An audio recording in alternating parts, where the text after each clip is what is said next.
teachers, when did karmic justice finally come to that one troublesome student?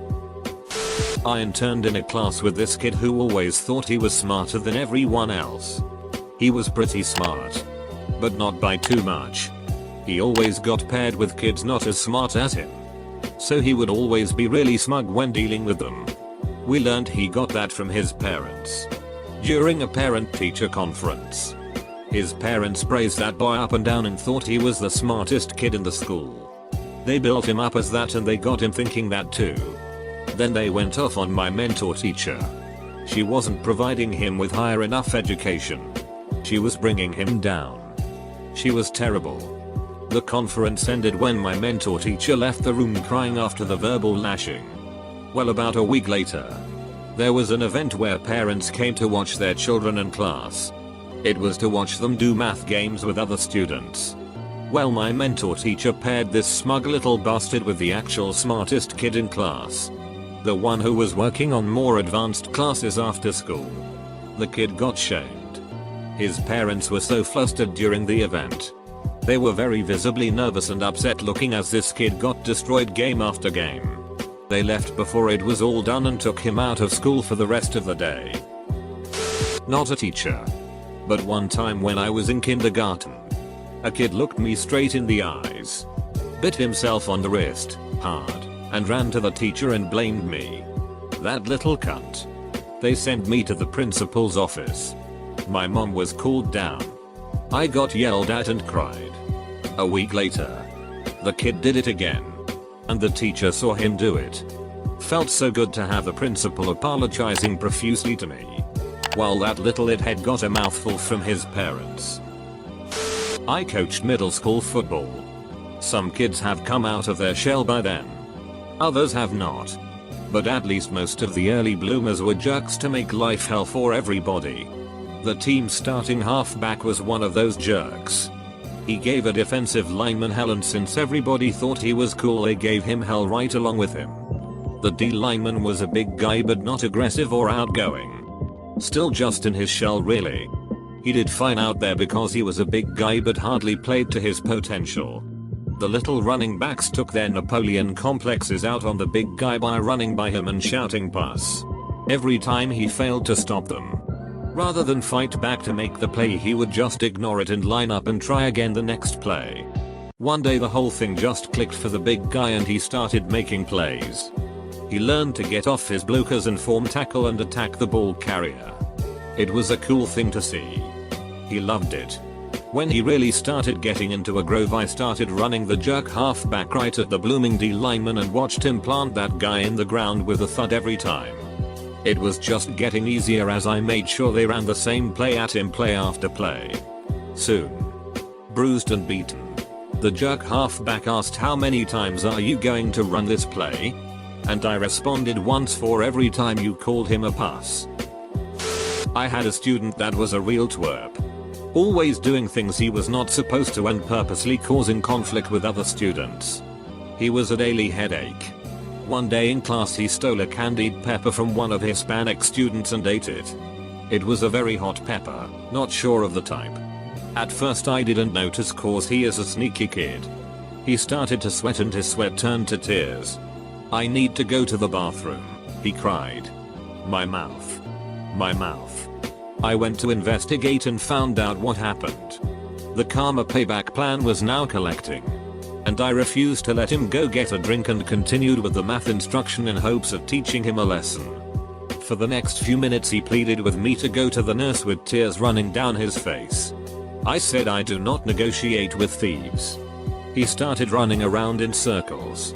It wasn't until he started sobbing and crying out, "I just want my mom," that I finally felt bad and said, "If I take you to the nurse, are you ever going to act out in class again?" He promised that he wouldn't. And he never did. The tears and sobbing in front of his peers broke his ego and he was a stellar student for the rest of the school year. I teach middle school. Had a kid that threw a lock at my head not get expelled because it just slipped out of her hand. She got expelled a few months later for bringing a weapon to school. Last year had a 7-year-old in my class who was just a pain. He's the only child I've ever taught who I've actually disliked. He would throw things around the classroom, pinch other children, stab them with pencils. He was rude to everyone and would always blame it on someone else. Talking to his parents wouldn't help because they believed everything he said, even over adults who had actually witnessed him doing it. They would give excuses and say that other children were blaming him or that he was being picked on. There was nothing wrong with this child other than he had been brought up with no consequences in his life. Anyway, one break time he was harassing another child and I guess they just had enough and this usually mild-mannered child just punched him in the stomach, causing the horrible child to wet himself. When following the indecent up, all of the other children who witnessed it, around 5 or 6, completely closed ranks and denied that it ever happened. I can't usually condone when children hit back, it causes so many other problems, but you better believe all the adults that have had to deal with this child were rooting for the hitter. When I was younger, the teacher got tired of the kid who kept disrupting the class and she gave extra homework to everyone in the class except the troublesome kid and made all the students write thanks for the extra homework. Name. Somehow he stopped believing he was cool after that. Straight from the drill sergeant's playbook. That one. Yep. Stopped the trouble student by peer pressure and stopped the class from encouraging his antics. Didn't like it at the time but was effective as hell. In high school we had this little it kid named Brandon. I only had one class with him, but that class is where the story happened. It was 11th grade geography. And our teacher was one of the nicer teachers I can remember. Brandon would always push her buttons like I'm sure he did to everyone. He would never take it too far. I think he just loved the attention of getting the whole class to look at him or laugh at what he was doing. He would make little noises, tell stupid jokes during lecture, pretend to sleep and snore, and any other stupid irritating it that you could think of. Our teacher. She was quite a patient lady, but you could tell by mid-year that she had enough of his it as anyone. She couldn't even really punish him because Brandon loved that kind of attention and it made him all the happier. The few times he got too much, she would give him detention and a couple times sent him to the office, which just made him more giddy. We had a very tame office staff and they would keep him in the office for an hour or something and just let him out. She tried everything and you could tell she was at the end of her wits. A few weeks after 9/11, some kid thought it would be funny to call in a bomb threat. They cleared the school and went locker by locker. They found nothing, of course. And we went back in. As soon as we sat down in that geography class, an office staff member came into our class and went up to our teacher and whispered something into her ear. I still remember the calm look on her face. In the most professional way, she looked over at Brandon and said, "You're being called to the office." She went on with the rest of the class completely normal. They had found quite a bit of weed in Brandon's locker and as a result he was expelled over it. I was in pre-K in the early 80s at a private Catholic school. This one kid, Amy, would always bite the other kids. I don't remember exactly how it went down, but I guess one day I came home crying or had a really bad bite mark or something and my mom was pissed. She took me straight to the superintendent, not the principal, and showed her what happened. The superintendent, a really old nun, did not put up with that it. She called Amy into her office and bit the duck out of her arm. Amy started crying, but she never bit anyone again. Old nuns in the 80s were hardcore. Note, I am not saying what happened was right, just that it happened. I teach college students to be teachers. My first year doing this, I had a student who was always late, turned in the bare minimum of work, always had excuses. I told him he had to improve because if he did this on the job, he'd get fired. He kept coasting and the other profs let him get by. First teaching job, he got fired. I laughed in the privacy of my office, and I'm not sorry. Not teacher, but I'll tell you a story anyway. There was this guy in middle school that would take it and piss in the hallways, really weird, but he somehow thought it was funny so he kept doing it. Well, I was locker buddies with this really early developed guy in middle school. He was like Hagrid big to me back then. I noticed the weird kid standing next to my locker but standing in front of Hagrid's locker. I'm thinking, oh, something's about to go down, so I waited. Hagrid gets to his locker and this kid was still standing in front of his locker. Hagrid tells him to please move out of the way because he was blocking the way. Weird kid says no and starts chuckling. All I'm thinking is oh it. Hagrid asks again and still the same response. This is when Hagrid ducking kicks this MF in the face. Like I've never seen anything like this before. This kid is standing straight up and he lifted his leg higher than I am in height and kicked to this kid in the face. Hagrid gets suspended and tells me if that kid ever bothers me to let him know so he can kick him in the face again. Freshman English. Busted a kid for plagiarism. He was furious and refused to drop the course.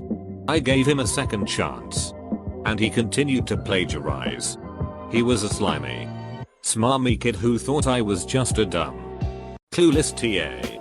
But jokes on him, he ended up failing the course 3 ways: plagiarizing, exceeding absences, and failing to turn in a complete final. You can argue about 1 way to get an F. You can't argue about 3. I teach kindergarten. And I had a terrible child in my class last year. He liked to pull his desk away from the girl sitting across from him so her pencils and crayons would go falling on the floor. Finally, one day she got fed up and slammed her desk back into his. Unfortunately for him, his fingers happened to be there. I had to resist the urge to be like that's what you get, but instead I just reminded him that that's why I said not to move his desk away from the rest of the table and sent him to the nurse. Oh I know how bad that hurts. Good for you for not punishing the girl for dishing out some karma. Me and the girl had a talk about being aware of your surroundings when moving the furniture. And she gave him a half-hearted sorry. All that was needed. Had a student who would routinely get his cell phone out and wouldn't put it away when asked. Often left the room during class. Karmic justice. Failed the course. Teacher's assistant for anatomy. This one student had an ego so large it could barely fit into a room. However, this individual was very intelligent and often scored near perfect on exams. They wanted to go to med school. What made this person troublesome? Every detail was a small battle they had to win. They would bring articles how one small minor detail was incorrectly taught. 1 point off on an exam was met with highlighted notes from the book, PowerPoint, and articles on how they were correct. Mind you, the score on the exam was 99%. Karma justice. Did not get into medical school. One school emailed the pre-professional guidance counselor and told them how much of an ass this individual was during the interview. I used to get in trouble in my 3rd grade a lot because I would lose my pencil in class. My teacher, Mrs. Hodges, must have thought I was a moron. One day, after yet another lost pencil, I glance over at little Miss Anita closing her pencil box and glimpse my pencil in there. I screamed bloody murder at her until my teacher came over to yell at me for disrupting class. I accused Anita, who broke down crying and admitted it. Teacher took her out of class to deal with the situation. As far as I can tell, Anita was not punished. But she never stole any of my pencils again. Capital I, however, did not get an apology from either lady. I think Mrs. Hodges was pissed that she had one less reason to hate me. Looking back, I think Anita was poor and therefore got a pass. A student would frequently verbally abuse me and I was really patient with him. He had some troubles with school in general. So I was just another cog. I still did my best to check in with him and help him out with homework. His parents weren't really responsive because he was a senior and could therefore make his own decisions. One day he flipped out at me and walked out of the classroom. I sincerely had no idea what I did.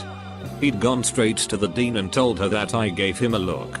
The dean knows who I am and what I'm like and what I've done for this student, so she, as she told me later, told him to cut the bullet and be nice to me because I didn't deserve his abuse. He admitted to her that he just wanted to pick a fight and he was impressed at how cool I kept myself when he started yelling "duck you" at me in front of the class. He was nice to me for the rest of the trimester and passed the class with a D+ after having failed it the year prior. I was happy to see him at graduation. I guess my best revenge for this student's abuse was getting him to become a bit more grown up and civil. He deserved it. This douchey kid grabbed a girl's purse and started rifling through it one day. Then he started yelling that she had a knife in her bag, trying to get her in trouble. I believe the sub said something along the lines of "and that's why she has a knife," and gave the kid detention. After that he stayed away from the poor girl. Our minister had a brat child. One day he kicked at the minister and the man grabbed the kicking foot and the kid fell on the other leg and broke it. When the minister told the congregation the story, the whole church either laughed or clapped. He did start to parent better after that incident. Not a teacher, but in 3rd grade. There was this kid who nobody really liked because when he got in trouble, the whole class would get in trouble. I didn't like the kid. I thought he was annoying and I never really learned anything but to not misbehave because I could also get in trouble like him. Anyway, one day he started giving the other kids in the class $1 bills to be friends with him. All of the boys were like, "Hell yeah, I'll be your friend for $1. Capital I. On the other hand, thought too highly of myself and refused. Then, the teacher stormed into the room, looked straight at him and demanded that he gives back the money. Apparently, he stole it from the teacher. All of the boys who he gave the money to got detention. The kid got expelled. I was a camp counselor, and there was this kid who was so annoying and always tried to borrow money from other campers and not give it back. Eventually, none of the campers wanted to play with him, including his only friend at camp. They came to me and I had to tell him why his friend didn't want to play with him anymore.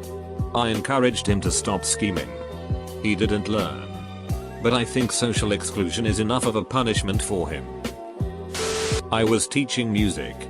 I had a flutist who was fantastic. He practiced 4 hours every day and wanted to be the next James Galway, guy who does the fluty Shire theme in The Lord of the Rings.